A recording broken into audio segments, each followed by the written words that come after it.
Excellent.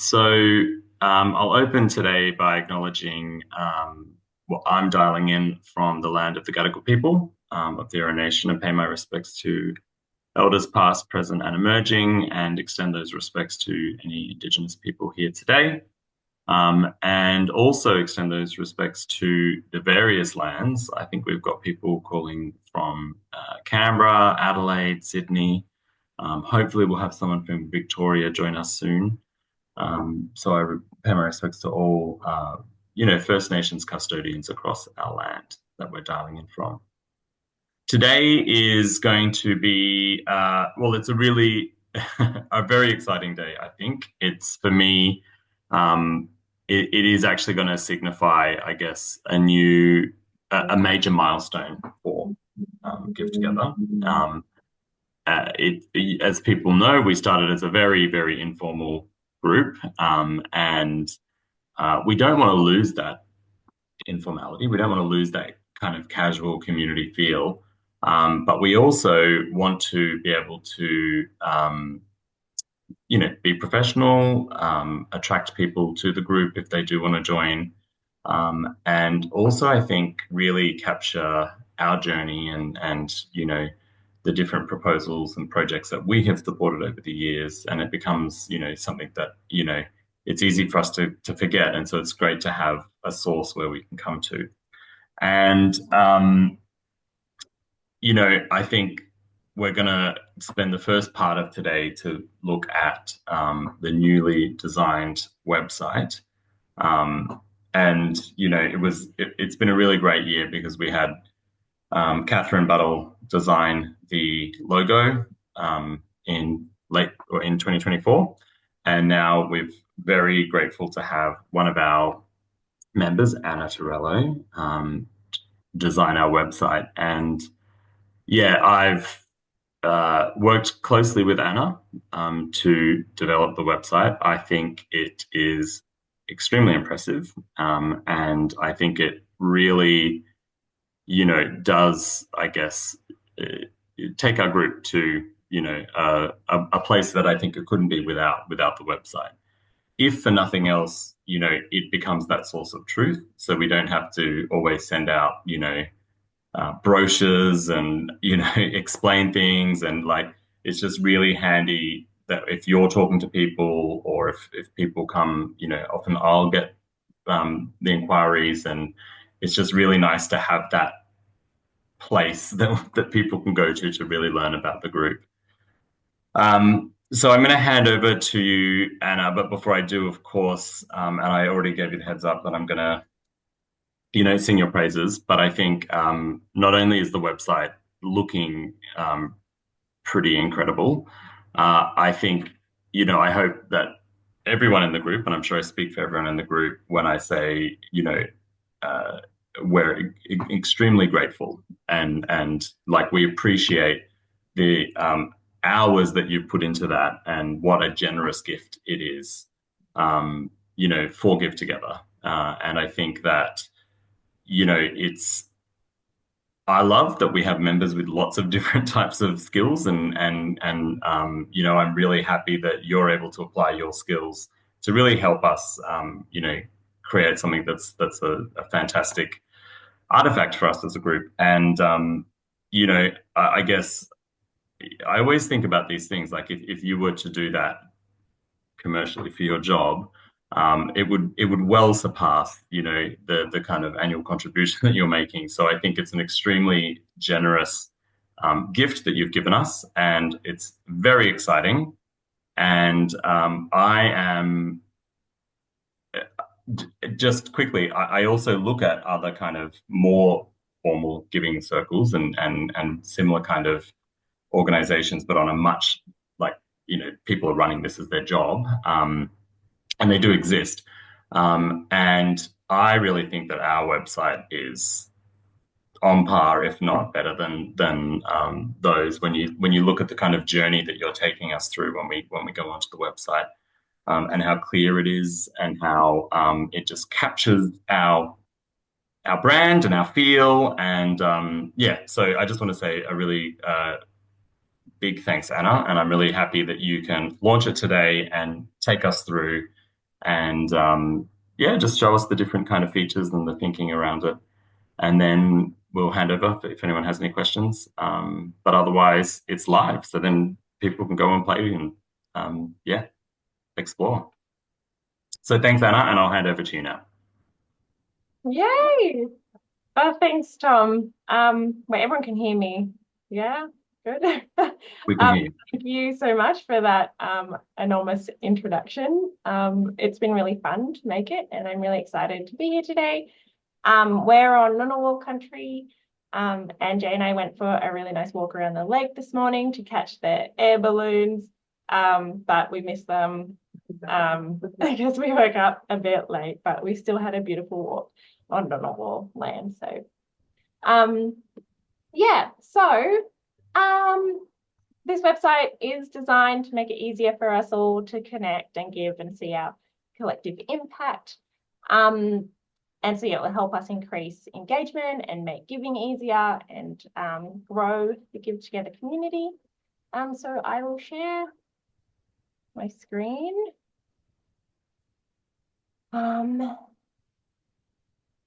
Okay. So first of all, this is wait, can everyone see? Yep, I the share. color palette. Yeah, okay, awesome.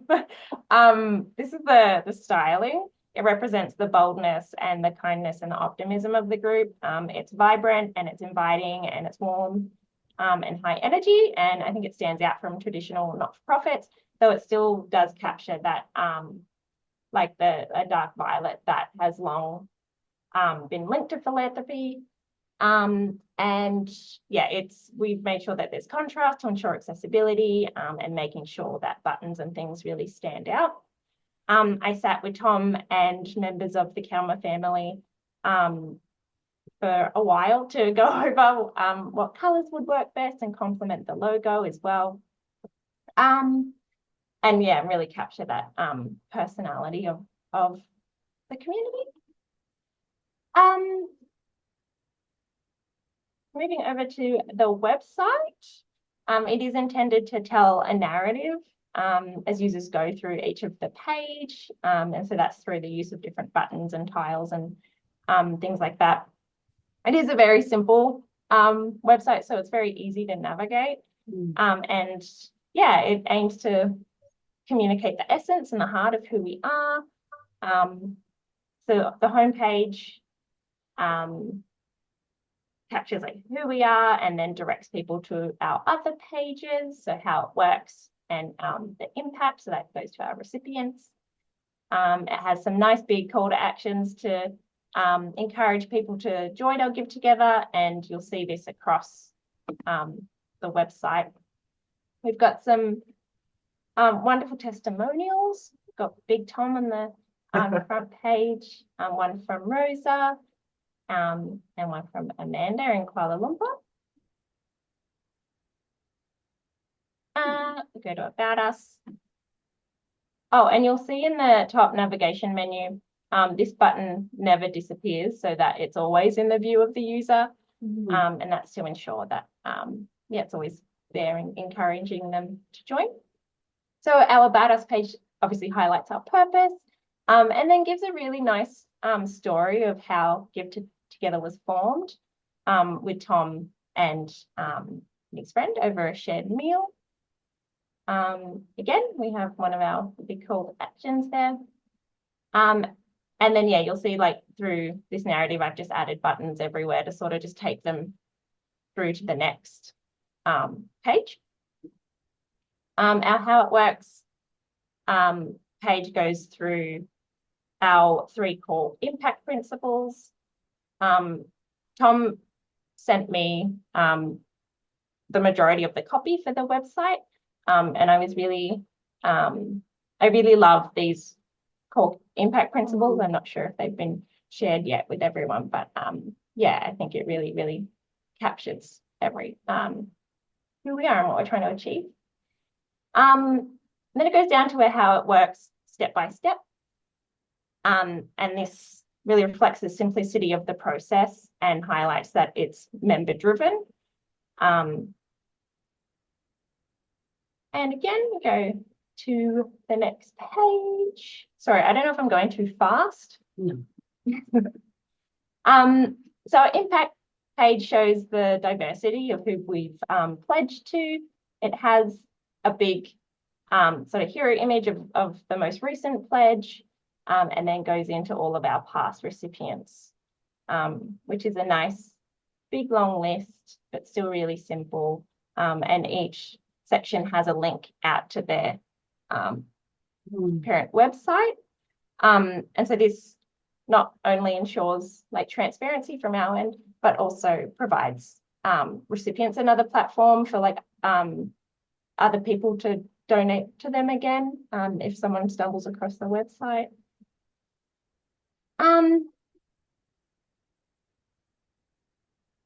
Yeah, then our Get Involved page has some more testimonials, a nice easy step-by-step on how to join, which does go into a form here below. Or if they're still not sure, there is a link to the frequently asked questions, which if you click on it, it takes them down to the end of the page. But I'll just scroll back up. So this form, once someone fills it in, we email them their confirmation and welcome pack, and then Tom takes it from there. And then, yeah, Tom's developed a really nice, big, detailed list of all the FAQs as well. And I think this gives people a lot more, like all the information that they need in order to make that decision on whether they want to join or not. I think that's it. And it goes back and forth, doesn't it? Yeah. And there's also the contact us. So the contact us is a bit different to the get involved form. So the get involved form would be if someone intends to join or they says I'm interested. The contact us could be just for a general inquiry. And it might also be a general inquiry. We don't really know, but it might be a general inquiry for an organization who's like, oh, I'd love to hear more and potentially be put forward as a potential organization to support. Yeah, and I've tried to capture like if people get to here and then they're like, oh, I don't want to join, then their contact thing is right beneath it, so then they realize that that's not the form that they want to fill out, but they want to contact us instead. And it will all be managed by, still the same people. So obviously, if someone fills out that form and we realize it is a general inquiry, that's fine as well. But what I like about this is when people fill out that form, it will capture their information into our MailChimp database, which is very time-saving for me because it automates that rather than me having to constantly be going back and forth and transcribing and then going, oh shit, did I leave that person off or what have you? So it's a game changer for me, that simple little form. And the mobile version as well. Oh yeah, it should be pretty responsive to mobile. It was. And if something's not, just let me know. Because that is a bit trickier. I went through both the laptop and the iPhone, and used to working from a car with an iPhone, and it was very responsive. Yeah. Good feedback. I'm Anna's mother. Yeah. And a Give Together member. Yeah. And a Give Together member, yes. Yes. But I found it to be, I couldn't find any hitches. The facts page is a lot better on the laptop than the iPhone, but you don't really need the facts on an iPhone anyway. That's just your introduction by iPhone usually. Then you go into your laptop. Yeah, it's for big. Yeah, if you're deciding to decision. make a donation or get involved. Yeah, exactly. Yeah. Yeah. And these frequently asked questions, they're really developed. I mean, from my end, I know it was a very good process to help articulate everything that we've learned over the last few years. And so the frequently asked questions, I think capture the common questions that I get. I know that people don't always look at frequently asked questions, but they're also a good reference for us if we need to brush up on, anything. And I think, as Anna said, if you're reading through and you think, oh, look, this isn't quite explained, or it would be good to add that question or something like that, then just kind of let us know, and then we can add it in pretty easily. Yeah.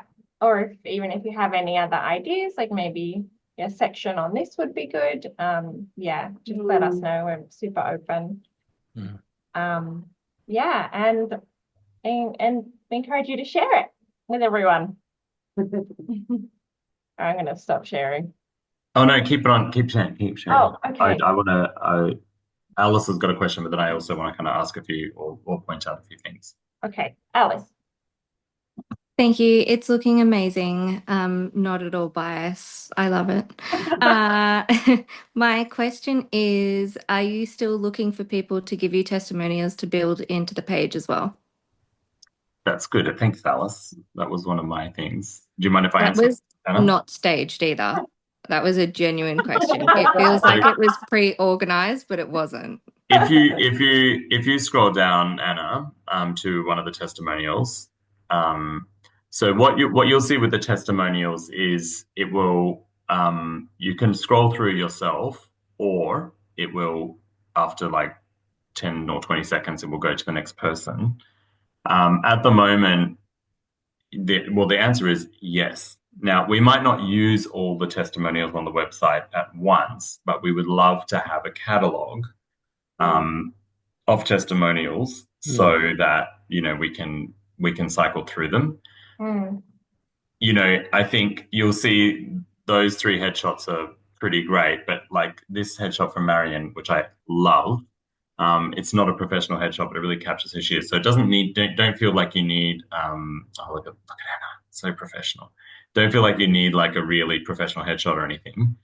With the testimonials as well, I encourage people to read through them, and then if you want to give a testimonial that kind of captures something else that you like about the group, it gives us a bit of variety. But it doesn't really matter. I mean, testimonials, they just give confidence. So particularly if someone sees someone who they, let's say I had referred someone and then they see a mutual contact or, a testimonial from me or something, it just builds confidence.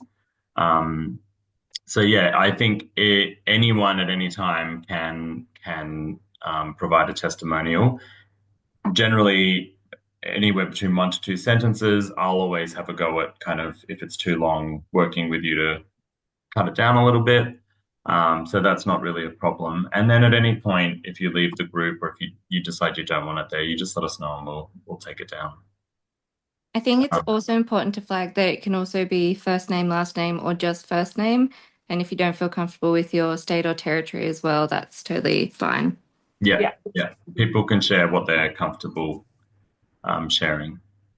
Yeah. We didn't ask you, Big Tom, but Anyway. you're a public figure, so I can probably slow down how fast it changes as well. Tom? Yeah. Thank you. Well done, Anna and Tom, for pulling this together. Looks great. There's a couple of questions. One is on the testimonials. Will we try and get a testimonial or two from some of the recipients and just talk about what it's meant to them to receive it? And I haven't been through it yet, but do we have links to their websites in when we talk about them? Yeah, they're here. Yep. Yeah. Learn more. Pick up on that a bit. So we definitely have the links to the websites, and as Anna said earlier, it helps us also continue to keep people. People might come across and decide, look, Give Together's not to me, but I'm really interested in Women's Justice Network. Yeah. That's Yeah. fantastic.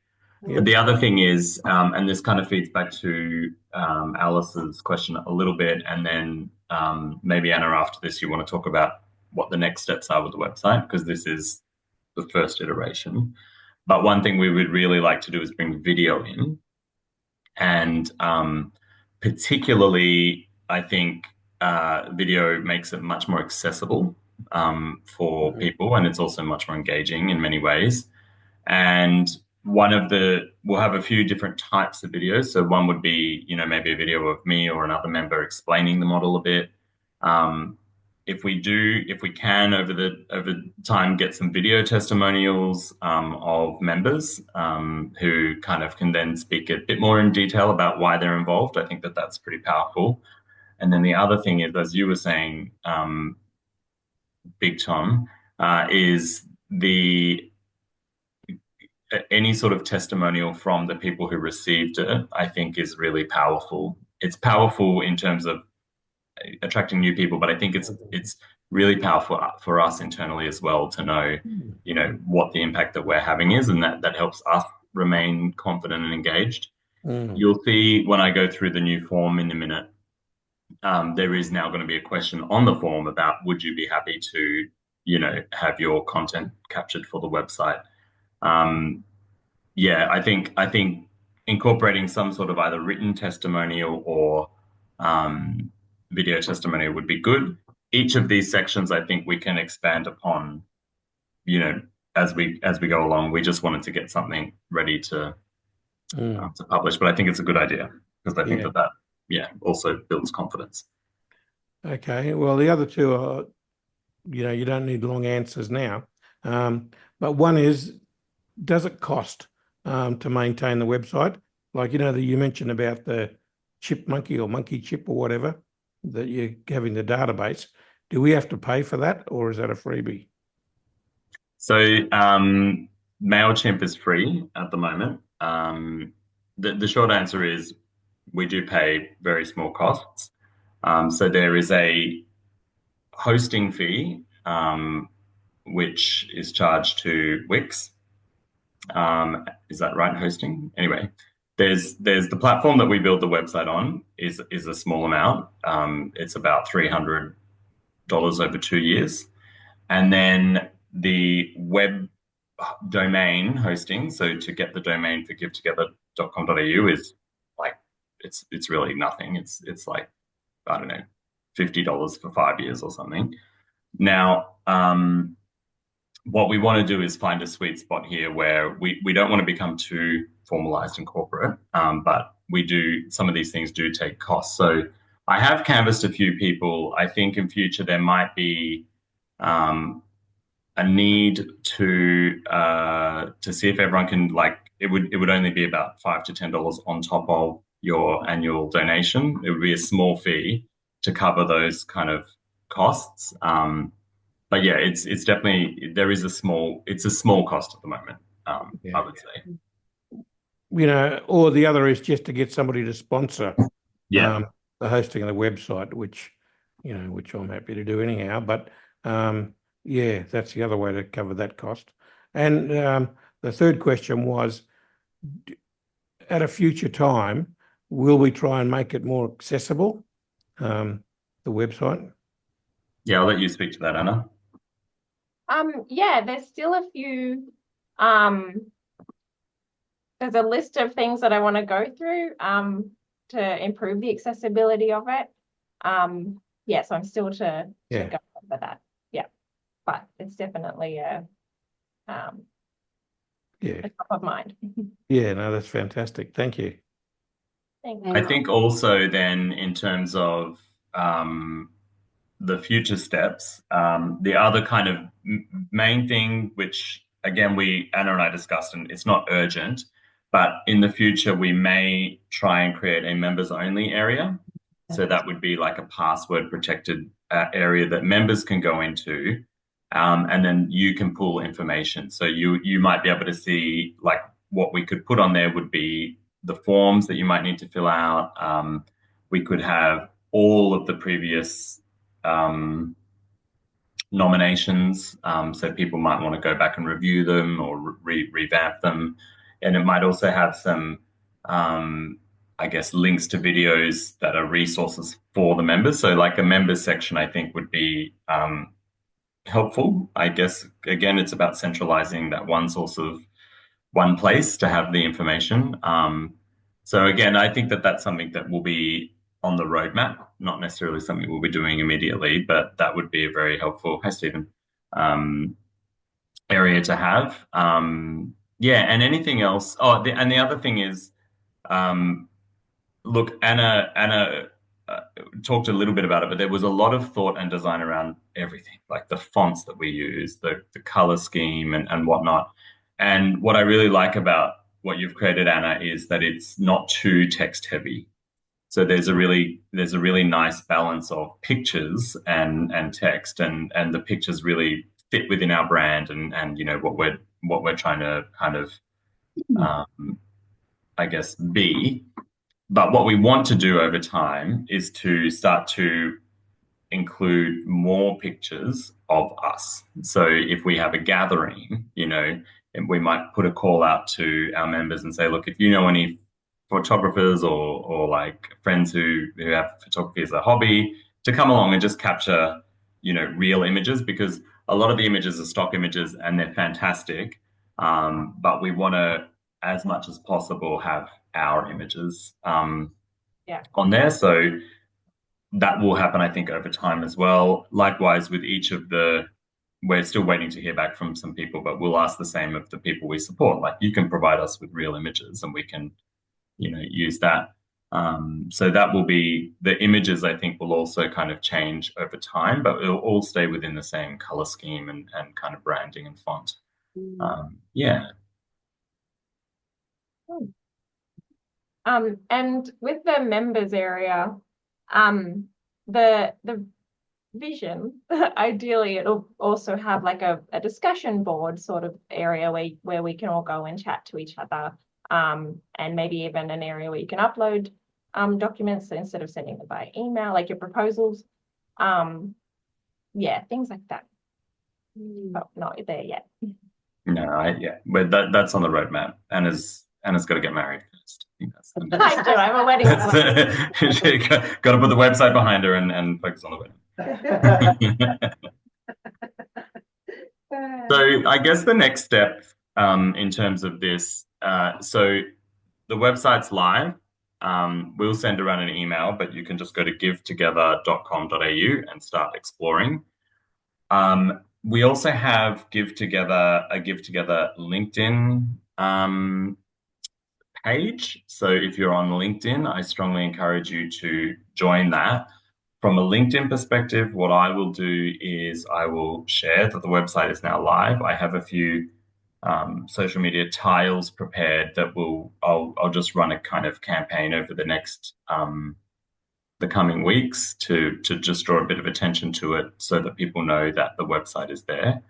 And I strongly encourage those of you who are on social media to then reshare that. So whenever you see a post from Give Together, whether it's on LinkedIn or on Instagram or Facebook, both have been very successful at attracting members in the past. So if you see it, engage, like, share, etc. But as Anna said, also, if you, from now on, if you talk to someone and they want to know more, you don't have to worry about, you know, trying to get them in contact with me and go through the big spiel and everything. You can just send them to the website and, you know, it should all be there. Yeah, lovely. I think it's looking very good. Very excited, Anna. Awesome. Sorry, I think it looks absolutely fantastic. I'm blown away, but I have to go. So thank you very much. Thank you so much. Good luck with netball. Thank you.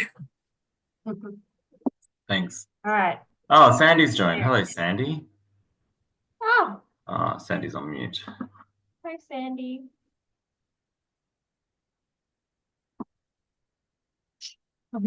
Sorry, it was obviously 4 o'clock Sydney time and I came in at 4 o'clock Adelaide time.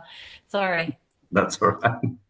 I didn't, there was some confusion in our family chat as well. I realized I didn't put the time zone. And when you've got members across Australia and even overseas, you know, you need to do that. Yeah. Is our brochure accessible from the website? No, we can upload the brochure. I reckon I would want to get a bit more graphic design in there now, because I feel like the website passes the brochure in terms of professional, like the professional look, and our brochure is not branded the same. So we can do that though. Do people, would it be helpful to have hard copies of these types of things for people? I mean, I don't want it to be like everyone has to feel like they're going out and recruiting people left, right, and center. But you know, the hope would be that the website is where we would send people, but we can also upload the I think brochure. if we can do it in an environmentally friendly way, we could have printouts, but otherwise we're in a digital world these days. Yeah. Yeah. Some people might not have access to, or they might want to have a brochure they can pass on to somebody. Yeah, I think once we update the brochure, we can have like a resources section, and then people could download that and share that however they want it. That's not a bad idea. And we might, I mean, again, this is just, you know, brainstorming, but like if we had an event or something, like, you know, you might have an invitation on the website or something. And do we say on there that if they become a member after a year's donation, they'll get a badge? We don't. We do say they'll get a welcome pack, and they'll get that badge on what's it called? On signing up. Oh, they might all just sign up just to get the badge and then never donate a cent. Well, as long as they wear that badge, and then people say, "Oh, what's that?" No, the badge is to really solidify their membership. Yes. But yes, I will see if I've still got a whole bunch of badges ready to go. But if it becomes, if we might have to do it after 1 year. I'm with you, Tom. I know, you know, from my union days, people just love badges. You wouldn't believe it. Yeah. Or we could have a you know, a small fee, you know, for a badge, and so people can just buy it. Yeah, I didn't think about. Maybe I should think about whether we only send a badge out after the first, like you get it on at the end of the year as a thank you for supporting. There's a thank you, and that's it. Yeah. That's a good idea. Otherwise, now, is there any other questions about the website? I'm going to stop sharing. I'll just, there was one part of the facts where you were describing the process of donation rather than, and it being an individual donation. And then you get that receipt from that organisation, which I thought was wonderful because it just cuts out all those, you know, governance responsibilities and tax reporting and auditing. I just think that was wonderful. There was one tiny little section in there where you were talking about where you hope that money is going to be used for whatever, but it's up to the organisation, which I think is a wonderful thing too. And that concept of, you know, trust, because trust is what's so important when building a community. And so somehow, I mean, I know that you don't want to overcomplicate things, but that, you know, having trust, I think, is something that could maybe go into the body somewhere. Yeah, I think we can have a look through, and I think it's a good thing, because you know, we've got to know ourselves, right? We've got to know who we are and why we're different from other you know, we're not grant makers. Like that's the point, right?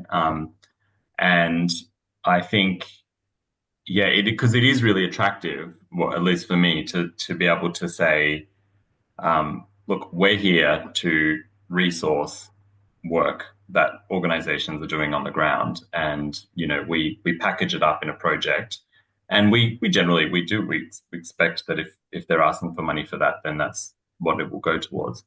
but we also know that if there was some sort of unexpected, thing, then we are going to trust that you're going to use that. Yeah. So I think we can look at how where we would put that into the website, but it might be good to highlight that somewhere is to talk about trust. Not so much the detail, Tom, but just that, when you've got your core, just using the word trust. Yeah. I'll have a look. And anyone else who has a look at it, you might find the right section, but it could be like in our model, when we're talking about the model, or we might build it into, the principles or how it works kind of area. I think it's a good thing to emphasize. Yeah, the trust, not the whole detail. We support self-determination. Yes. Yeah. Right. Yes. And it's an interesting point, because I think with the newly developed form, it kind of moves towards that a little bit more as well. Is less. So, I'll talk about it in a minute, but it's less. It's not just about the project; it's also a bit about the organization. So that we can have that confidence too.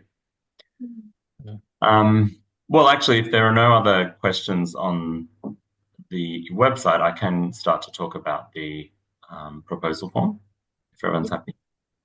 All right, thank you again, Anna. Amazing job. And yes, people who, as you look through it, if you come up with any, I don't think you'll find any bugs, but if you do find any bugs or any issues or things that you think are missing, just let us know and we can add that in pretty quickly. And yes, Alice and everybody, if you would like to still do a testimonial, we don't mind having a backlog that we can then pull into the website as needed, so that we just are always keeping it fresh.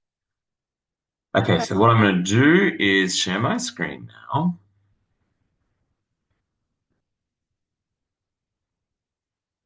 Haven't done this for a while. So,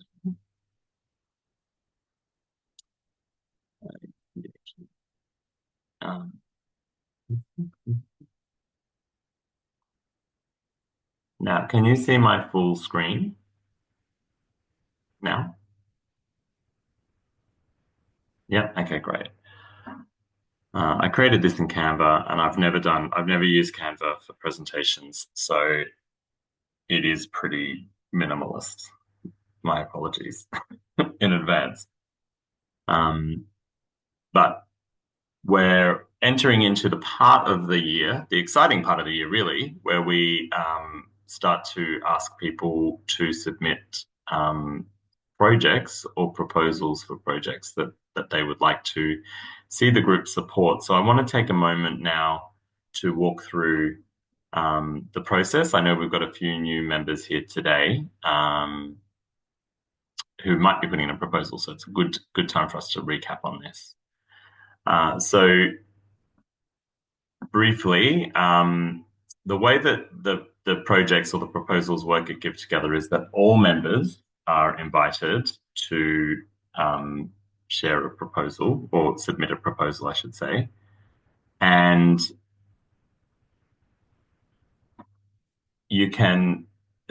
you'll have a template that you can use for the proposals. The proposals, they can be for a project or an organization. When we talk about an organization, and I'll talk about this a bit later, it's, I guess, because a lot of the conversations that we have at the proposal meetings do center around the organization. And we want to avoid organizations creating projects for the sake of it. So often an organization will already have something underway that they want to continue funding for, or they just might need, some extra resources to help them kind of get through, I don't know, a period. So it's changed a little bit this year to focus not just on projects, but also on organizations. Now, if you are going to submit a proposal, I would strongly recommend and almost insist that you talk to that organization to let them know that you are going to or you intend to propose them. And that's because, look, it is possible that an organization might say, look, that we're not ready for that, or that's not what we want this year. Joint proposals are totally welcome. So we've had over the years several proposals where 2 members have submitted together, and that's absolutely fine. And I always encourage people, if you want to put a proposal in but you don't think you have the bandwidth at the moment to do that by yourself, just get in contact with us or through the email, and we can find other people who might be interested in putting in a joint proposal. And also there is the How to Write a Good Proposal video on the YouTube channel. So when I send out the email with the recording, I'll also include a link to that. That will go into much more details around things that you should consider and things that you should avoid when writing a good proposal based on, I guess, our experience over the years. And the other thing I didn't put a dot point here, but just to point out that you can also submit a proposal that has previously been proposed and may not have been successful.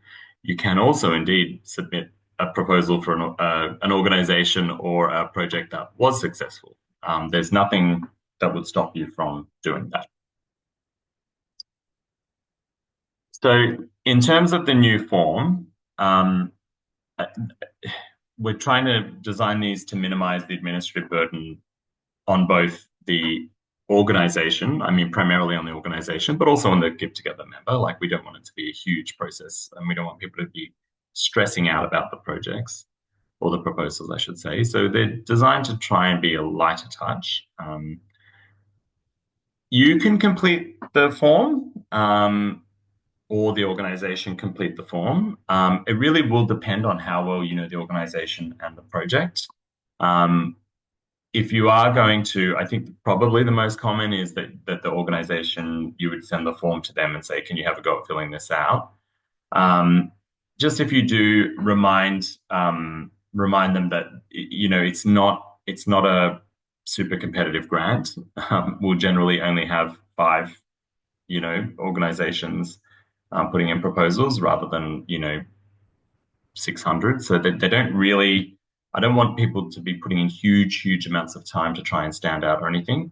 The proposal forms are really just the vessel to get us through to the proposal meeting where we discuss the proposal. So they're just there to really give us a clear idea about what the donation is going to be used for and who the organization is.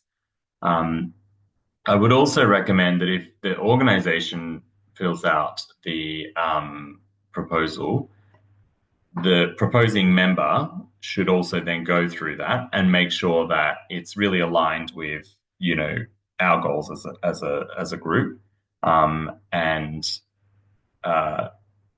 you know, just to make sure that it's going to speak as best as possible to our members.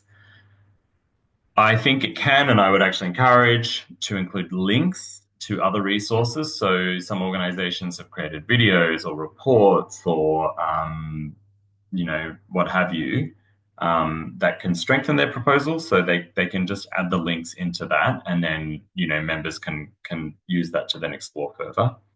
And I would also strongly encourage that organizations and proposers stick to the word limits. That's for 2 reasons. As I said earlier, we don't want people to be spending, you know, I don't want organizations to be spending, you know, exorbitant amounts of time on this.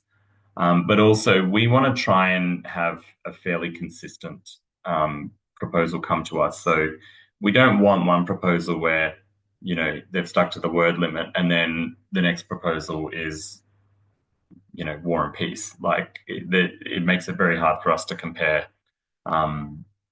or have, I guess, a fair comparison. So do try to stick to those word limits. So this is now, the next few slides are just going to be what that form is going to look like.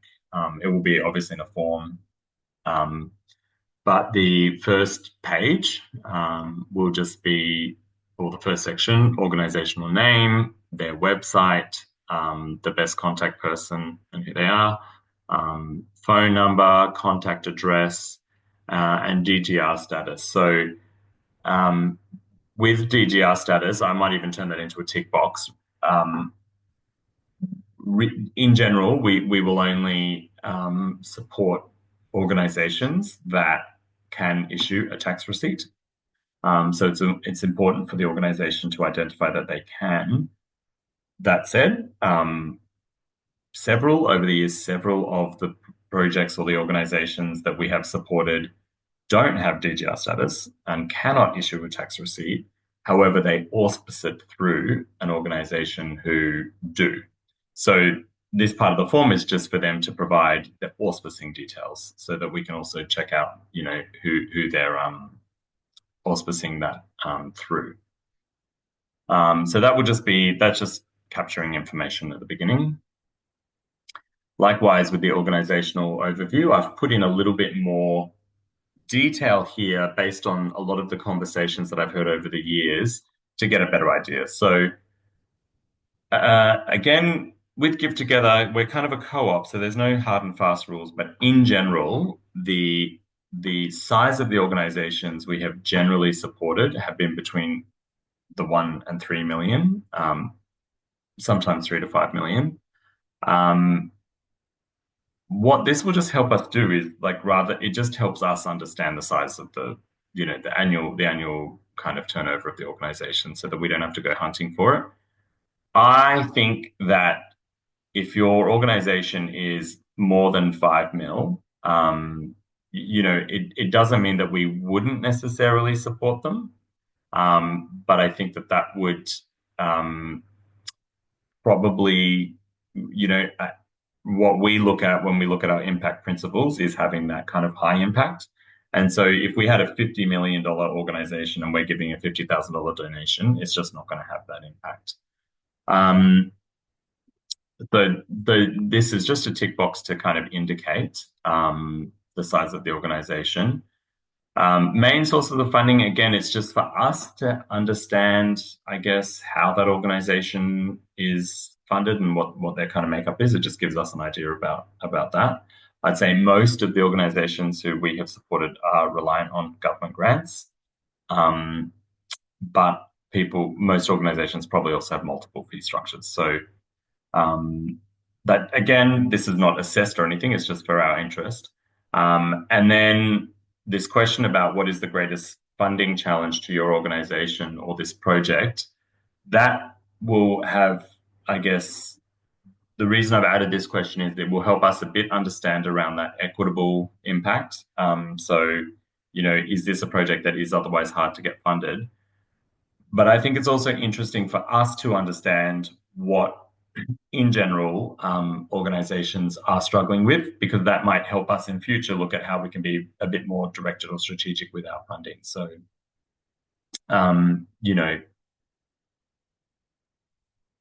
again, it's not an assessed question. It's just helping us understand, what the challenges are for that organization.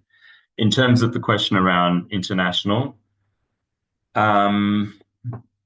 look, one of our key principles is around local impact, and I think we've discussed previously that local, our definition of local has evolved over the years because we've got members from all over Australia, and indeed we have a member from KL.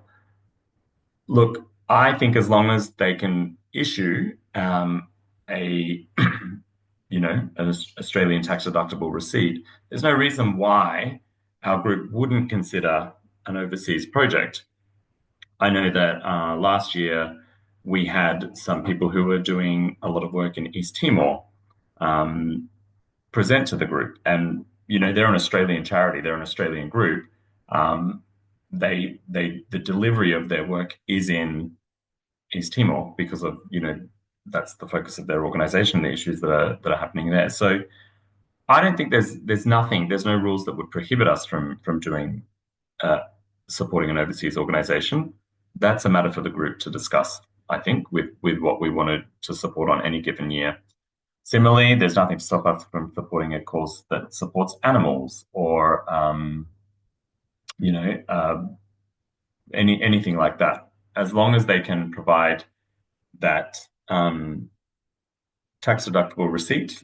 I think that's fine. And you know, I think there are a lot of Australian organizations and charities who do the work overseas and we're going to see more and more of it because the world is becoming a much more complex place.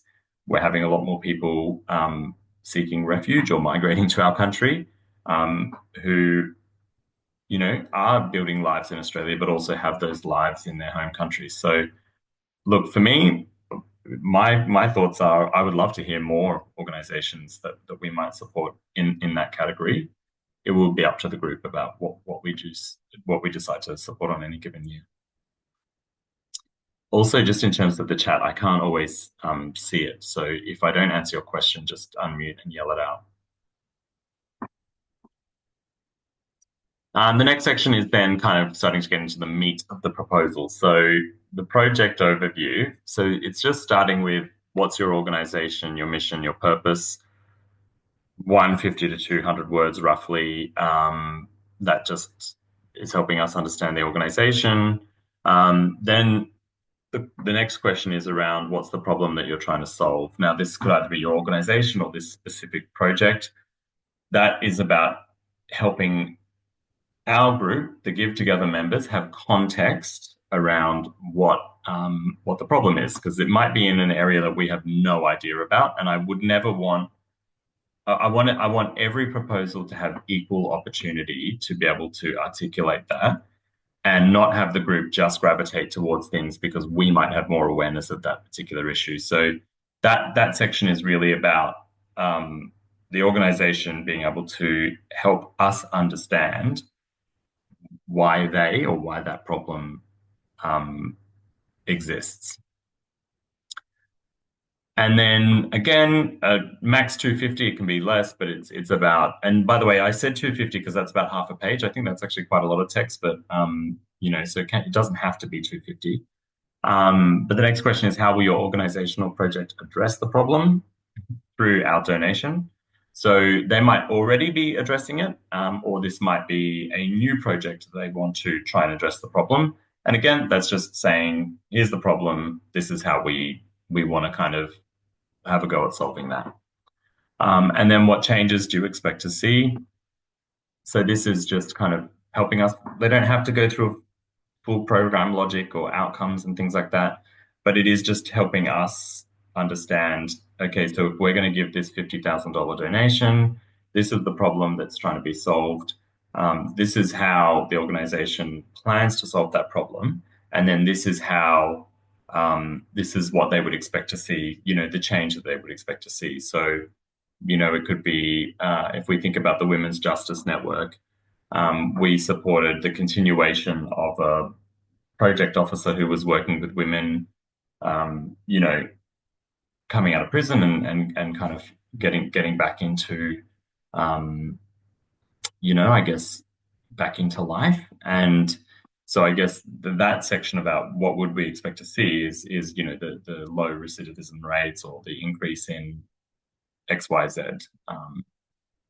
Yeah, and look, I put 250 words. I might review that and make them a bit smaller because I don't want it to become, you know, a university essay. And then the last question there is around would you take partial funding? Oh, sorry, no, it's not. It's about whether it's continuing an existing project or a new project.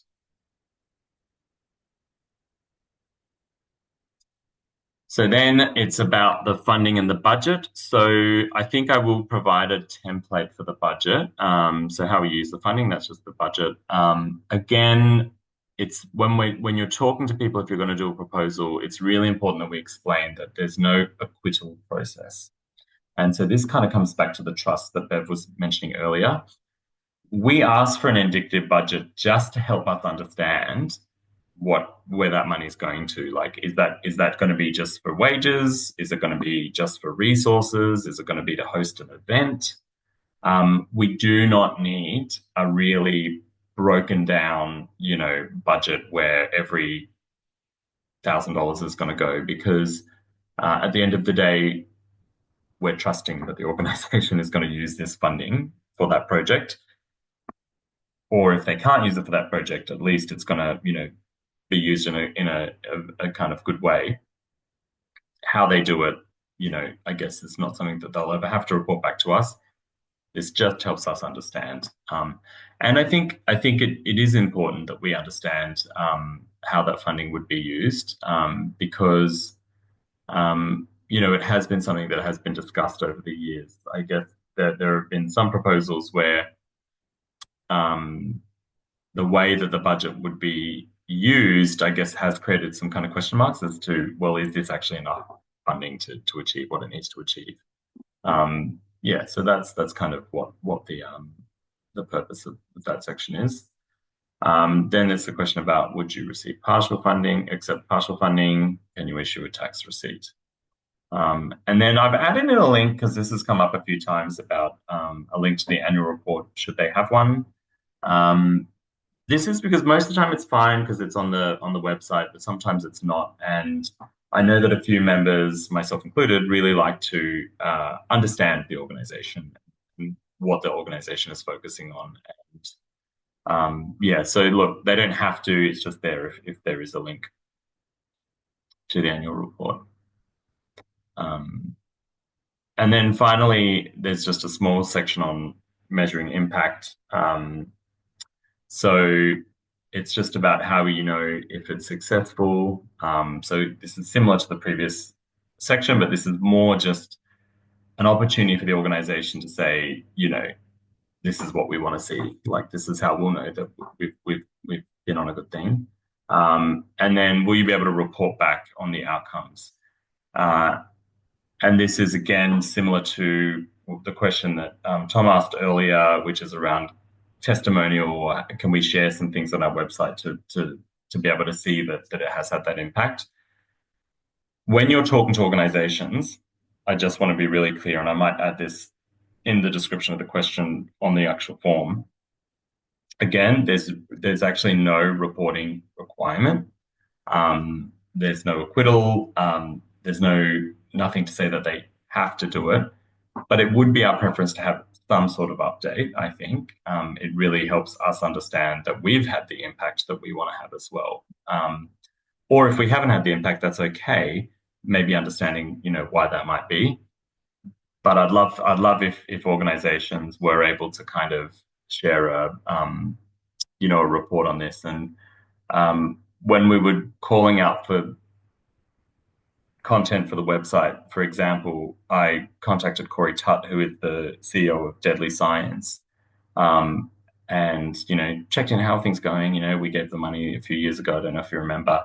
And it was really nice because he responded and he included photos of, you know, the things that they've done and with that program. And I think that's the type of thing I'd love to then put on our website. A similar one, I think people who have been around for a while will have got this update, but like when the composting toilet was built in Alice Springs, it was really nice for them to send pictures of the progress of building that toilet and then the kind of finished product, because that helps us have that confidence that, you know, it really did go to a good thing. So again, not compulsory. There will be no massive reports that we need. The idea of this one is more just if they're able to share some of that success with us, that would be really nice. And then are you happy for us to put that on the website? So in terms of submissions, again, this will all be in an email, but I'm going to call the call date for the 25th of March. That then gives us a week or so to review, and then in early June, we can have the proposal discussion meeting. Just to flag, one of our members had a really great idea, and I'd love to hear people's thoughts on this at the end of the presentation, but one of the members thought, well, what if we decided on the proposal that we were going to support mid-year, like in December or so, and then the rest of the year, we could actually be putting on our website that we're supporting this particular project.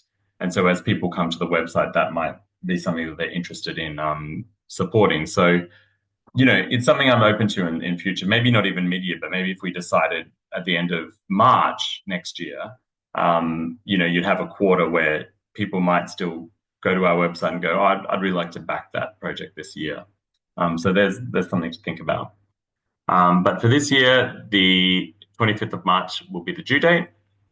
The total amount will be roughly $53,000, $53,500. That is going to depend. Every year we have some people drop out, or some people will only be able to make a partial donation. Probably to be safe, you can probably tell the organization it's a $50,000 donation. Then if they get a little bit more, that's just cream on the top. But it's our biggest donation this year. So $50,000 is no joke. I think applying for grants a lot, sometimes you have much more onerous application processes for foundations or trusts that are giving out, $20,000. So I think, for us having this type of form and then at the end of it potentially $50,000 is a pretty good outcome. I might even review the form and make it even more streamlined. But so when you're thinking about it and when you're talking to organizations, the question you want to ask them is, what would you do with $50,000? So we'll keep it at 50, but it might be a bit more. For now, the completed forms can be submitted to givetogether.au@gmail.com. You can also send me drafts to review if you wanted to. I'm very happy to review the drafts and give feedback. I'll probably do that anyway if I feel that areas might be strengthened. But that's something that I guess I'm very comfortable to do. So if you want to do a draft, and even if you've got an early draft, or you want to say, I have this idea, can I run the idea by you? And I'm happy to talk to you about what that might look like. So even if it's before you've submitted the draft or decided to do a proposal, feel free to reach out. I'm happy to have a chat. And the other thing I think I just want to remind everybody is, when you do a proposal, the form is, as I said earlier, the vehicle to then help us understand what the proposal is in preparation for the end of year decision meeting. And you will be expected to talk at that meeting. Similar to the proposal, I will give you a call in the lead up to that, like a week or so before that, and talk to you about what that presentation might look like. It's very non-competitive and not stressful. It's just a chance for you to kind of talk about why you put that proposal in. Now, sometimes you can't make the proposal meeting, or you might not be comfortable talking, which is also fine. You can just talk to another member about presenting on your behalf, or reach out to me and I can help another member, link you with another member to speak on your behalf. And I would strongly encourage you to, do that, because we have had, at least on one occasion, where the member who did the proposal wasn't able to come to the meeting, and so they asked someone else to speak on their behalf, and they were the successful proposal. So I don't opt out because you think, oh, I'm going to be away on holiday in June, so I'm not going to be here to talk about it. If you have an idea in mind for a proposal and you want to put it in, go for it. We can then work out who speaks to that, closer to the time. I think that's it. So I guess I'll just pause now. I might stop sharing my screen. I just wanted to end with the black and white version of the logo because I think it's so strong. But yes, I'll open now to any questions that anybody might have, reminding you that there is another longer video on how to write a good proposal that you can view on our YouTube. Anna. When you talked about resubmitting previous proposals, so if I wanted to submit someone else's proposal, what happens there? Do they need to resubmit it, or No, you don't. I mean, what I would do in that case is just reach out to me. I mean, in future, like you said, maybe we'll have a message board, but for now, just reach out for me and say, hey, listen, I was really interested in that proposal. And then I'll just link you with that person. And you can decide. They might say, oh, I'd love you to pick up on it, but I don't have time. Or they might say, oh, I really want to do that. Well, why don't we do it together? Kind of thing. But absolutely. And I think this has happened. This has happened before. I think the Asylum Seeker Centre, that was picked up. That was a previous proposal that was picked up. It was a bit of a weird year though, because it was COVID. So we kind of just gave it to them because we were like, you're going to do the right thing with that money. But yeah, you can, if there's any previous proposals that you're interested in, let me know and I can link you with the person. And follow-up question,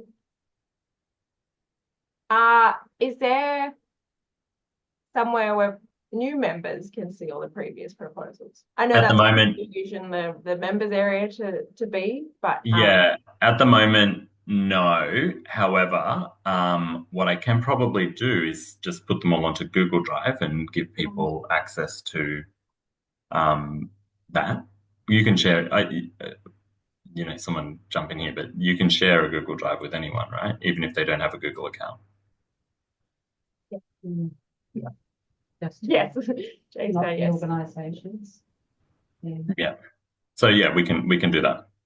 The other thing that I have, and I can circulate as well, is that I always come across organizations that I think would be, I'm not going to put in proposals really anymore, but if I come across them, I write them down, and then I'm happy to. What I can do as well is share a spreadsheet with people to see if there's anything that they are interested in. That said, I'm aware though that there are projects that people are really passionate about, right? And so my preference would always be that it's really member driven. So if it's something that the member is already involved in or they've heard about, and they're willing to put in a proposal, I think that that's the best. But I have this spreadsheet just in case we have any years where I'm getting a sense that there's not really any proposals that people are going to put forward. Maybe I'm being paranoid, but I wouldn't want someone to go, okay, I'll put in a proposal, I'll just pick that one from the list. And they're not necessarily passionate about it. They like the idea, but then you've got someone else who's really passionate about something, and then they, are now competing, if that makes sense. I think it's a better thing if you know of previous proposals that you were quite interested in and thought, yeah, actually, I'd really like to, explore that further. That's totally fine.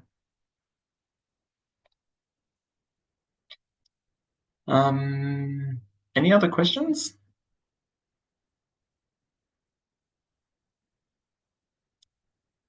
Yes, Beth. You're on mute. Okay. As the numbers grow, have you thought around, dividing and giving to, or is that not something you want to go to? That's a good question. So my thinking, I've spoken to a few members about this. So I would love to grow to 70 people as the next kind of milestone, and then have a $50,000 and a $20,000 donation. That I would love to do that, right? I think that I think if we were to grow to, let's say we grew to 100 people, I don't know if I would feel comfortable giving away a $100,000 donation, because we don't have, and we don't necessarily intend to have, a full structure around our governance that's, that I think would probably you'd want for that large level of money. But if we grew, then yeah, I reckon there's an opportunity to, there's a lot of different things we could do. There's an opportunity to do a large one and a small one, or I don't know. We've talked about a lot of things over the years, like in the very early years, some members were like, well, we could always put a bit of money aside and then and then once every 5 years do a kind of scholarship fund to someone, or Yeah. So, but yeah, I think what I would love to see, and I'm really happy to open to anyone else who has ideas around this, but I would love it if we grew to 70, and then you have the second place would get a $20,000 donation, or yeah, you have two separate things, because at the moment it's worked really well, because the most proposals we've ever had was like 6, and that was like in year 1. Otherwise it's been between 3 and 5, so we haven't been inundated, but there's always the risk that we get inundated with proposals, and then you might want to have a split it. We have split it in the past, but that was because the winning proposal didn't need the full money. They only wanted a portion of it. And so then the leftovers went to the second, highest voted organization. So we can split it. In general, we choose to concentrate that funding so that it has that big impact. But I think my feeling is if we get to 70 people, that would be a good time for us to then do a 15 to 20. Yeah, because I think we also have to remember that the recipient organisation hands out individual receipts. So that's 70 receipts that they've got to generate. Yeah. I'm hoping that part of it is, I guess it will always depend on what system they're using, but I do give them a nice mail merged document or a nice spreadsheet that they should be able to merge. But yeah, it could become a very big administrative burden, particularly for smaller organizations. Yeah. I can't find my hand to. It's right here attached to your wrist. Sunday afternoon, this is the best I can do. Hey, this is fantastic, and thanks for everyone, and all their work, and Anna in particular. The website's fabulous. I was just going to ask, does the funding have to be spent within a year? What's the framework for spending? No, and I think when you're talking to organize, there are some things that I think for us are really attractive if I was an organization, and it is around that. So ultimately, Prudence, this money is going to go into their bank account as a donation. So from an organizational perspective, it's fairly unencumbered. However, if you do receive a donation for a specific project, you do have to spend it on that. But we don't have any requirement about saying that it's going to be spent within a particular time frame. Yeah, so if you had it's a good point. I mean, you could put in a proposal from 6-month project, or you could put in a proposal for a 2-year project. What I would, I guess, encourage people to think about is, well, what will that mean in terms of what the group might be thinking about, supporting? So if someone said, "Oh, look, this is going to fund a 3-year project," the group might say, "Look, that sounds like a really valuable project, but we want to have a bit of a more immediate impact." So again, it's a group decision, so there's no binary answer there. But yeah, I think that's all I would consider. Cool. But there's 2 elements to it. One is, do we as Give Together need to spend the money in 1 year, or whether the recipient needs to spend it? I think from our side of it, for people to be able to get, tax deductible receipt, it needs to leave the organisation, go to somebody within that financial year. Yeah, it needs to leave us. Yeah. And actually, while I've got everyone, it just has triggered me. Unfortunately, Bendigo Bank have rejected us opening the account. I don't know why. It was all seemed like totally fine, and then I just got an email saying, "Oh, unfortunately, it's been rejected." So I'm not giving up. It's just going to take a bit more pushing with them to try and set up an account. Now, if we can't set it up, I think the issue is that we're kind of an unincorporated organization, right? So who is the bank account being opened in whose name? What I plan to do is, if we don't have it, if we can't set it up as Give Together, I will still open a completely separate bank account in a separate bank with a second signatory just to give members, I think, some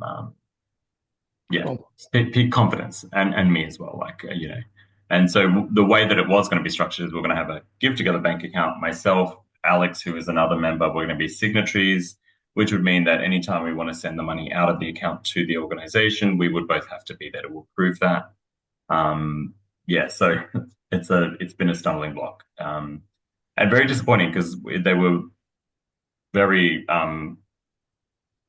proactive at working with us to get it all set up, and then right at the end it was just well, I might try Bank Australia. If anyone has ideas of other banks, that would be great. I think the smaller banks are generally a bit more flexible with it as well. So Bank Australia could be the next good one to check in with. Okay. So if there are no other questions, what I'll do after this is in the next week, I'll send out an email with the form. Like I said, I might look at trying to pare it back even a little bit more. What I want to try and achieve is the minimal amount of information that we need to make a good decision, right? Like that's the idea, because then it means that the burden on the organization is as little as possible. That said, I did listen. We had some good feedback last year in particular, where two of the organizations who didn't win did feel like it was a really good process for them to go through, because it really helped them develop their, I guess, program logic around the program. So we'll see. Sandy, if you don't mind, I might even flick the form to you, because I know that you're quite experienced in this, just to kind of make sure we got the right level. Happy for that. Sure. And then so then we'll do a call out. So start thinking, start looking. I know Prudence, you might be interested in putting one in. I think Anna, we had a chat earlier. Maybe others are. And reach out if you have any questions. And otherwise, the main thing at the moment is go onto the website, explore it, have a look. If you're on LinkedIn, once I do the post, I might even try tag you, but try and reshare it and repost it. We're not exactly trying to look at really growing the numbers at the moment. It's always good, though, to have a small trickle in, because as we get close to the end of the year, some people do say, oh, look, I can't, and so we want to, if people are now going out and saying it's going to be a $50,000 donation, we want to try and maintain it as a $50,000 donation. So, of course, we'll accept new members if they come in at any time. Tom, are you going to do an Instagram social as well? Yep. We'll do Instagram. I'll do the same tiles that I'm doing for LinkedIn, and I'll just post them on Instagram as well. So, of course, everyone can and should follow the Instagram, which is Give Together, I think, as well. Might be Give Together AU. Okay. Yeah, I'll put we can check. Yeah.